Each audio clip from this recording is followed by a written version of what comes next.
Tamil cinema ഭൈരവയുടെ Malayalam review. ഏറ്റവും ശക്തരായ ആരാധക വൃന്ദങ്ങളുള്ള നടന്മാരിലൊരാളാണ് ഇളയ ദളപതി വിജയ്. അദ്ദേഹത്തിൻ്റെ ചിത്രങ്ങൾക്കായി കാത്തിരിക്കുന്ന ഒരു വലിയ കൂട്ടം ആളുകൾ കേരളത്തിലുമുണ്ട്.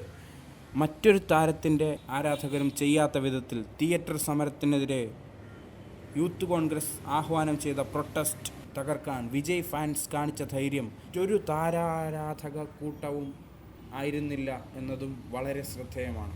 വിജയുടെ 60ാമത്തെ ചിത്രമായ ഭൈരവ ഇന്ന് പ്രദർശനം ആരംഭിച്ചിരിക്കുകയാണ്.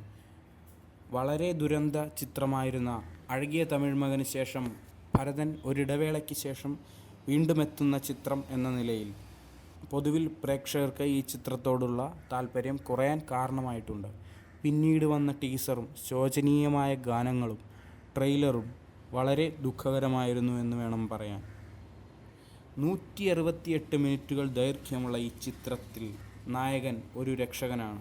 പ്രത്യേകിച്ച് പ്രതിഫലമൊന്നും ആഗ്രഹിക്കാതെ അയാൾ ആർക്കും എന്ത് സഹായവും ചെയ്തു കൊടുക്കും. സുഹൃത്തിനോടൊപ്പം ജീവിക്കുന്ന അയാളെ ഒരിക്കൽ ഒരു ധനകാര്യ സ്ഥാപന മേധാവി സമീപിക്കുന്നു. പിന്നീട് ആക്രമികളുടെ കയ്യിലകപ്പെട്ട ഒരു പെൺകുട്ടിയിലേക്ക് അയാൾ ചെന്നെത്തുന്നു. വ്യത്യസ്ത വേഷങ്ങൾ ചെയ്യുന്നില്ല എന്ന് മുറവിളി കൂട്ടിയവർക്ക് ചുട്ട മറുപടി കൊടുത്തുകൊണ്ടാണ് വിജയ് തൻ്റെ ഹെയർ സ്റ്റൈലിൽ വ്യത്യാസം വരുത്തി ഇത്തവണ പ്രത്യക്ഷപ്പെടുന്നത്. സരസമായി സംസാരിക്കുന്ന നായക കഥാപാത്രങ്ങളായിരുന്നു ഇതിൽ. നൃത്തരംഗങ്ങളിലും മികവ് പുലർത്തിയിട്ടുണ്ട്. ഇതൊരു വിജയ് ഷോ ആണെന്ന് പറയാം. മാസ് രംഗങ്ങളിലെ പെർഫോമൻസ് എടുത്തു പറയേണ്ട ഒന്നാണ്. ഈ വിജയ് ചിത്രം ശ്രദ്ധേയമായിരിക്കുന്ന ഒരു സംഗതി മലയാളി സാന്നിധ്യമാണ്. നായികമാരുൾപ്പെടെ 5 മലയാള അഭിനേതാക്കൾ ചിത്രത്തിൽ അഭിനയിക്കുന്നുണ്ട്. മലർവിളി എന്ന നായിക കഥാപാത്രത്തെ അവതരിപ്പിക്കുന്ന കീർത്തി സുരേഷ് തരക്കേടില്ലാത്ത തൻ്റെ റോൾ കൈകാര്യം ചെയ്തിട്ടുണ്ട്. കോഹിനൂറിലൂടെ നായികയായി എത്തിയ അപർണ വിനോദ് വൈശാലി എന്ന പ്രാധാന്യമുള്ള കഥാപാത്രത്തെ അവതരിപ്പിച്ചു. വൈശാലിയുടെ മാതാപിതാക്കളുടെ വേഷം കൈകാര്യം ചെയ്ത വിജയരാഘവൻ, സീമാജി നായർ എന്നിവരും നന്നായിരുന്നു. പ്രാപ്പി ഘോഷ്, ജഗതി ബാബു, മൊട്ട രാജേന്ദ്രൻ, പ്രഭു, ഡാനിയൽ ബാലാജി, സനീഷ് സന്താനം തുടങ്ങിയ താരനിരകൾ ഈ ചിത്രത്തിൽ അണിനിരക്കുന്നു. എം സുകുമാർ ആണ് ചിത്രത്തിൻ്റെ ഛായാഗ്രഹണം നിർവഹിച്ചിരിക്കുന്നത്. ഒരു മാസ് ചിത്രത്തിന് ചേരും വിധത്തിലുള്ള മികച്ച വർക്കാണ് അതിൽ സുകുമാർ കാഴ്ചവെച്ചിരിക്കുന്നത്. മ്യൂസിക് ആൻഡ് ബാക്ക്ഗ്രൗണ്ട് സ്കോറിനെ കുറിച്ച് പറയുകയാണെങ്കിൽ മുൻപ് അണ്ടർ റേറ്റഡും ഇപ്പോൾ ഓവർ റേറ്റഡുമായ സംഗീത സംവിധായകനായ സന്തോഷ് നാരായണനാണ് ഭൈരവയ്ക്ക് വേണ്ടി ഗാനങ്ങളും BGMകളും ഒരുക്കിയിരിക്കുന്നത്. വരലാം വരലാം വാ എന്ന ടൈറ്റിൽ സോങ് ചിത്രത്തിന് ത്രിൽ പകരാൻ ഇടയാക്കി. ബാക്കിയുള്ള മുഴുവൻ ഗാനങ്ങളും അസഹനീയമായിരുന്നു. ബാപ്പ ബാപ്പ എന്നു തുടങ്ങുന്ന അവസാന ഗാനം കേട്ടപ്പോൾ തലകറങ്ങുന്നത് പോലെ തോന്നി. ഒരു അസഹനീയമായ ചിത്രം പ്രതീക്ഷിച്ചുകൊണ്ടാണ് ഭൈരവയ്ക്ക് കയറിയത്. വില കുറഞ്ഞ രംഗങ്ങളടങ്ങിയ ആദ്യ ഭാഗങ്ങൾ അതുറപ്പിച്ചു.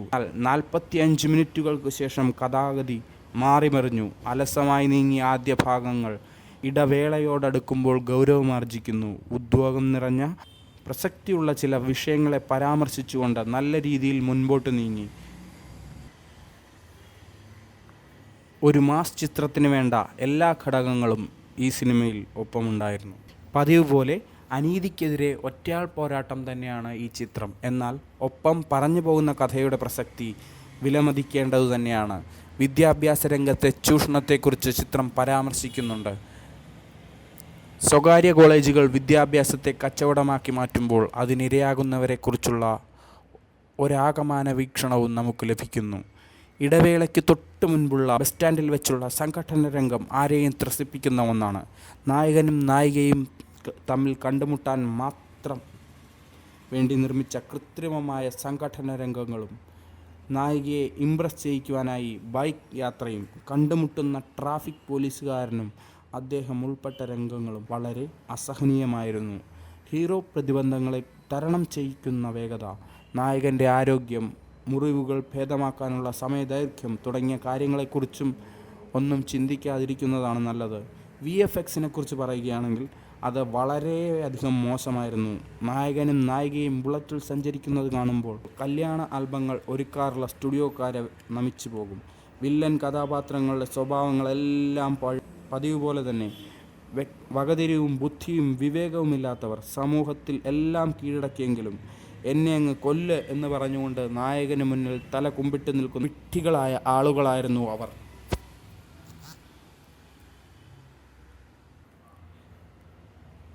ഇതു നടക്കാതെ തിരുനെൽവേലിയെ താണ്ടമാട്ടെ എന്ന ഡയലോഗിന് എക്കോ കൊടുത്തത് വളരെ ബോറായിരുന്നു.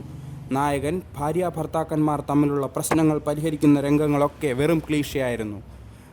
നടൻ സൂര്യയ്ക്കും സിംഗത്തിനും ഒരു കൊട്ടുകൊടുക്കാനും നായകൻ മറന്നിട്ടില്ല. ക്ലൈമാക്സിനു ദൈർഘ്യം കൂടുതലായിരുന്നു. രണ്ടാം പകുതിയിൽ കണ്ട കോടതി മുറിയിലെ രംഗങ്ങൾ ചിത്രത്തിൻ്റെ പ്ലസ് പോയിൻ്റാണ്. വിജയ് എന്ന നടനെ ഉപയോഗപ്പെടുത്താൻ സംവിധായകൻ ശ്രമിച്ചിട്ടുണ്ട് എന്നതിന് ഏറ്റവും വലിയ തെളിവാണിത്. എന്നാൽ കോടതി മുറിയിലെ ഒരു അപ്രധാന വ്യക്തിക്കുള്ള അഭിപ്രായ സ്വാതന്ത്ര്യത്തെക്കുറിച്ച് ചില ആശയക്കുഴപ്പങ്ങളുണ്ട്. വികാരങ്ങൾ കടിപ്പെട്ട ജഡ്ജിയെയും നമുക്ക് ഈ ചിത്രത്തിൽ കാണാം. വിജയ് എന്ന നടനെ സംബന്ധിച്ചിടത്തോളം ഈ തിരഞ്ഞെടുപ്പ് പരാജയമല്ല, മറിച്ച് ഔചിത്യത്തിൻ്റെ കൂടെ ലക്ഷണമാണ്. ആഖ്യാനത്തിൽ ഒരല്പം കൂടി മികവ് പുലർത്താനായിരുന്നെങ്കിൽ ഏറെ നല്ലൊരു അനുഭവമാകുമായിരുന്നു. ലോജിക് സംബന്ധമായ ചില ആകുലതകളെയും ക്ലേശകളെയും അവഗണിച്ചുകൊണ്ട് സമീപിച്ചാൽ ഈ ചിത്രം തൃപ്തികരമായേക്കും. ഒരു ആക്ഷൻ ചിത്രം എന്ന നിലയിൽ മാത്രമല്ല, ഒപ്പം പറഞ്ഞു പോകുന്ന കാലികാ പ്രാധാന്യമുള്ള വിഷയങ്ങളിൽ, വിശേഷാൽ നെഹ്റു കോളേജ്, ടോംസ് കോളേജ് തുടങ്ങിയ സംഭവങ്ങൾ വാർത്താ പ്രാധാന്യം നേടിയിരിക്കുന്ന ഈ സാഹചര്യത്തിൽ കാണാവുന്ന ഏറ്റവും മികച്ച ചിത്രം തന്നെയാണ് ഭൈരവ. റേറ്റിംഗ് സംബന്ധി പറയുകയാണെങ്കിൽ 3.5 വരെ റേറ്റിംഗ് കൊടുക്കാവുന്നതാണ്.